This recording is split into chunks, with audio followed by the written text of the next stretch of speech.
Alhamdulillahilladzi nahmaduhu wa nasta'inu wa nastaghfiruhu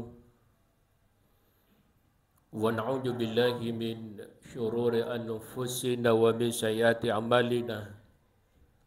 Yahdihillahu fala mudilla lahu wa may yudlilhu fala hadiya lahu. Asyhadu an la ilaha illallah wahdahu la syarika lahu wa asyhadu anna Muhammadan abduhu wa rasuluhu la nabiyya ba'da. Allahumma salli wa sallim ala nabiyya Muhammad wa ala alihi wa ashabihi ajma'in. Amma ba'd, fa ya ayyuhan nas ittaqullaha haqqa tuqatih wa la tamutunna illa wa antum muslimun. Faqala Allah Ta'ala fil Qur'anil Karim, A'udzu billahi minasy syaithanir rajim. Bismillahirrahmanirrahim. Yauma idzin tu'araduna la takhfa minkum khafi'ah. Wa kal'idan alastu birabbikum qalu bala syahadna. Wa qala Rasulullah sallallahu alaihi wasallam, khairun nas anfa'uhum linnas. Sadaqallahul ladzin wa sadaqar rasulul karim. Bapak-bapak jemaah Jumat yang insyaallah sama-sama kita dimuliakan oleh Allah Subhanahu wa taala. Alhamdulillah, di hari ini, hari yang dimuliakan oleh Allah Subhanahu wa taala, kita berada di tempat yang dimuliakan oleh Allah Subhanahu wa taala. Dan alhamdulillah kita bersama-sama dengan orang-orang yang insyaallah dimuliakan oleh Allah Subhanahu wa taala. Tentu kita berharap mudah-mudahan ibadah kita diterima, doa-doa kita diijabah, dan dosa-dosa kita diampuni oleh Allah Subhanahu wa taala. Kemudian kita bersalawat kepada Nabiullah Muhammad sallallahu alaihi wasallam. Dialah nabi yang diutus di dunia sebagai contoh yang terbaik, contoh teladan yang patut diteladani. Itulah Muhammad sallallahu alaihi wasallam. Jemaah Jumat yang insyaallah sama-sama kita dimuliakan oleh Allah Subhanahu wa taala. Pada kesempatan ini insyaallah saya akan mengangkat judul khutbah yang mungkin sangat-sangat sederhana, yakni beberapa menjadi bekal menuju kepada alam akhirat. Tiada satu pun makhluk yang namanya manusia yang hidup di permukaan bumi ini yang selamanya berada di dunia, tetapi pada akhirnya akan kembali menghadap kepada Allah. Maka itulah sebabnya Abu Hurairah, sahabat Rasulullah sallallahu alaihi wasallam, menjelang kematiannya, dia sempat meneteskan air mata. Kemudian sahabatnya bertanya, "Ya Abu Hurairah, kenapa engkau menangis?"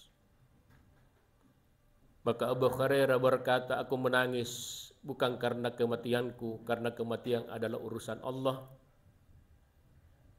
Tapi aku menangis karena perjalananku sangat jauh menuju kepada Allah. Aku takut jangan sampai aku ingin surganya Allah, kemudian aku ditempatkan di nerakanya Allah Subhanahu wa taala." Kemudian Abu Hurairah berdoa, "Allahumma ya Allah, sekiranya kematianku ini adalah kasih sayang-Mu, maka hari ini pisahkanlah roh dari jasadku." Dan pada saat itu dipisahkan roh dari jasadnya dengan kasih sayangnya Allah Subhanahu wa taala. Dari kisah ini menggambarkan kepada kita bahwa paling tidak ada 5 hal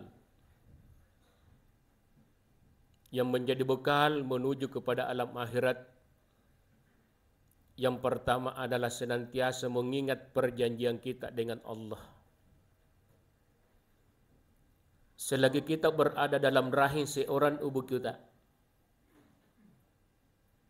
maka Allah sudah bertanya sebelum kita keluar di dunia ini, alastu birabbikum.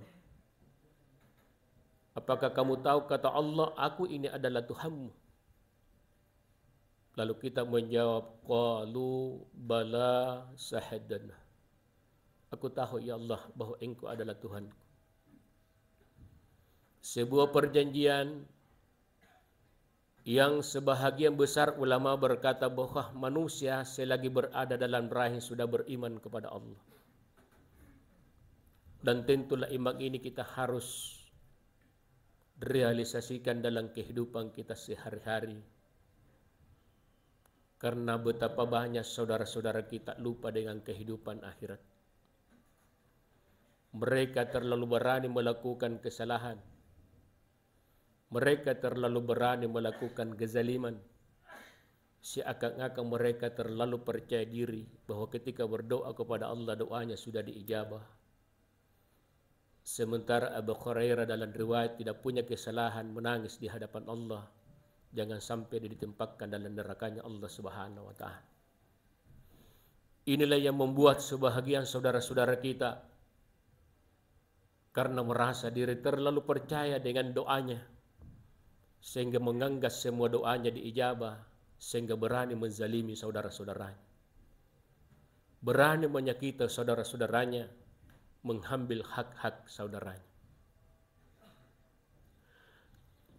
Kemudian yang kedua, jamaah dimuliakan oleh Allah Subhanahu wa Ta'ala, bekal menuju kepada alam akhirat adalah bersungguh-sungguh melakukan ibadah.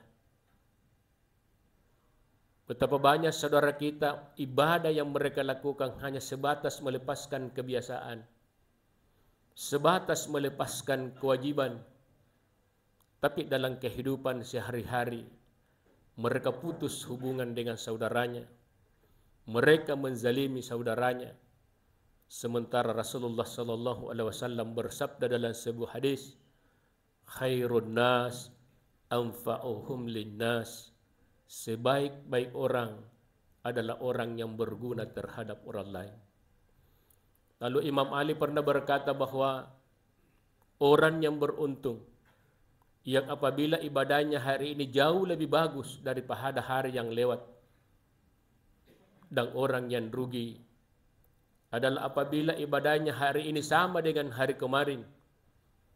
Dan orang yang celaka adalah apabila ibadahnya hari ini lebih jelek daripada kemarin.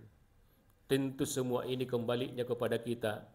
Pertanyaannya kembalinya kepada kita. Karena hanya kita yang tahu dengan Allah. Kemudian yang ketiga, jamaah dimuliakan oleh Allah Subhanahu wa Ta'ala, kita hidup di dunia, kita selalu diawasi oleh malaikatnya Allah. Dan ingat, tidak ada yang tersembunyi di hadapan Allah.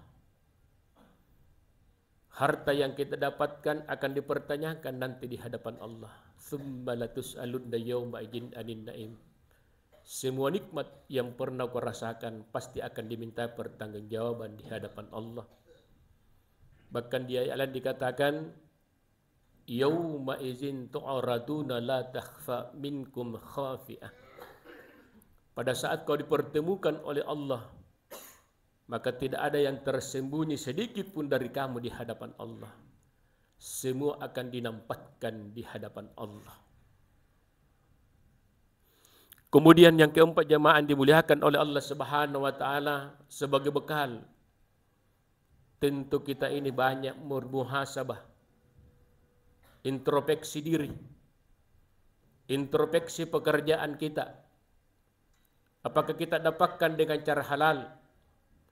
Apakah kita dapatkan dengan cara tidak halal? Introspeksi diri. Karena jelas di dalam Al-Quran, ya ayyuhalladzina amanu taqullah wal tanzur nafsum ma qaddamat ligad wattaqullaha innallaha khabirun bima ta'malun. Hai orang-orang yang beriman, bertakwalah kamu kepada Allah, dan hendaklah setiap orang memperhatikan apa yang dia kerjakan untuk bekalnya di hari esok. Wattaqullaha innallaha khabirun bima ta'malun. Dan bertakwalah kamu kepada Allah, karena sungguh Allah tahu apa yang kamu kerjakan. Kemudian yang terakhir adalah mendenda diri kita, mensangsi diri kita ketika kita lalai melakukan kebiasaan-kebiasaan ibadah. Tentu bukan persoalan wajib, tapi ini adalah persoalan-persoalan yang sifatnya sunnah. Satu contoh misalnya, jamaah dimuliakan oleh Allah Subhanahu wa taala menjaga kebiasaan membaca surah Al-Kahfi di malam Jumat, tetapi kita tidak membacanya. Maka denda diri kita, mungkin memperbanyak sedekah, mungkin perbanyak zikir, mungkin memperbanyak ibadah-ibadah yang lain. Atau mungkin kita lalai melakukan ibadah di waktu malam karena itu menjadi kebiasaan. Denda diri kita, perbanyak sedekah di waktu subuh, perbanyak duha di waktu siang. Oleh karena itu jamaah dimuliakan oleh Allah Subhanahu wa taala, itulah bekal. Mudah-mudahan kita semua menjadi hamba-hamba yang dicintai oleh Allah, dan insya Allah kita masuk ke dalam surganya, tentu dengan kasih sayangnya Allah Subhanahu wa taala. Sekira ini yang perlu saya sampaikan, mudah-mudahan ada manfaatnya. Barakallahu li wal fil Qur'an azim wa nafa'ani wa iyyakum bi dzikril hakim wa qulu qawli hadza wastaghfiru innahu wal ghafurur rahim.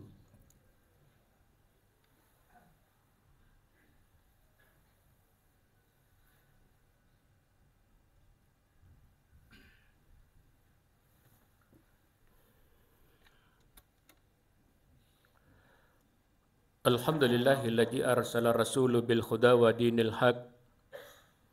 Asyhadu an la ilaha illallah wahdahu la syarikalah. Wa asyhadu anna Muhammadan abduhu wa rasuluhu la nabiyya ba'dah. Allahumma fasalli wa sallim ala nabiyya Muhammad wa ala alihi wa ashabihi ajma'in. Amma ba'd, fa ya ayyuhan nas ittaqullaha haqqa tuqatih wa la tamutunna illa wa antum muslimun. Wa 'allamu anna Allaha qala ta'ala innallaha wa malaikatahu yusalluna 'alan nabi ya ayyuhalladzina amanu sallu 'alaihi wa sallimu taslima. Allahumma shalli ala Muhammad wa ala ali Muhammad kama shallaita ala Ibrahim wa ali Ibrahim wa barik ala Muhammad wa ala ali Muhammad kama barakta ala Ibrahim wa ali Ibrahim innaka Hamidun Majid. Allahumma ghfiril muslimina wal muslimat wal mu'minina wal mu'minat al ahya'i minhum al amwat innaka sami'un qaribud dawayakadil hajat. Allahumma iyyaka na'budu wa iyyaka nasta'in ihdinas siratal mustaqim siratal ladzina an'amta 'alaihim ghairil maghdubi 'alaihim waladdallin. Allahumma antas salam wa minkas salam tabarakta yal jalal wal ikram. Allahumma inna nas'aluka ridaka wal janna wa na'udzubika min syahhatika wan nar. Allahumma inni a'udzubika min azabi jahannam wa min azabil qabri wa min fitnati mahya wa mamat wa min syarri fitnati masiihid dajjal. Allahumma ya Allah, sekiranya suatu saat kau pisahkan roh dari jasad kami, pisahkan dalam keadaan aku sujud di hadapanmu, pisahkan dalam keadaan ibadah kami diterima, pisahkan dalam keadaan dosa-dosa kami terampuni, pisahkan dalam keadaan surga menanti kami ya Allah. Allahumma rabbana innana sami'na munadi lil iman an aminu bi rabbikum fa amanna. Rabbana faghfir lana dzunubana wa kaffir anna sayyi'atina wa tawaffana mal abrar Rabbana wa atina ma'atana ala rusulik wa la tuhzina yawmal qiyamah innaka la tukhliful mi'ad. Allahumma rabbana atina fid dunya hasanah wa fil akhirati hasanah wa qina azaban nar. Ibadallah, innallaha ya'murukum bil adli wal ihsan wa ita'zil qurba wa yanha 'anil fahsya'i wal munkar wal baghi ya'idukum la'allakum tadhakkarun fazkurullaha yazkurkum wa astajib lakum wa la zikrullahi akbar wa aqimus salam.